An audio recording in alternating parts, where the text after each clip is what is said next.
बिस्मिल्लाहिर्रहमानिर्रहीम। रैविंड इज्तिमा का दूसरा हिस्सा 11 नवंबर बरोज़ जुमेरात असर की नमाज के बाद पहला बयान हुआ और आज उसी नशिस्त का तीसरा दिन था। आज उसी इज्तिमा का दूसरे हिस्से का तीसरा दिन था और सुबह इसी हिस्सा की इसी नशिस्त की दुआ है।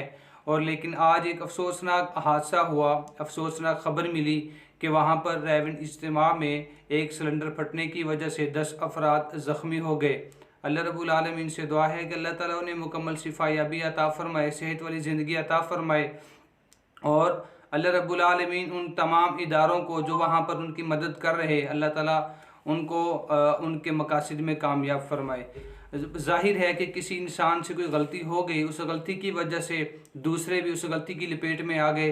बहरहाल हम मुख्तसर सिर्फ इतना कहना चाहते हैं कि अल्लाह से दुआ करें कि अल्लाह ताला उन तमाम को जो इस वक्त हॉस्पिटल में मौजूद हैं उन तमाम को शिफा या भी अता फ़रमाए, सेहत वाली ज़िंदगी अता फ़रमाए। वाखिर दावाना अनिल हम्दुलिल्लाहि रब्बिल आलमीन।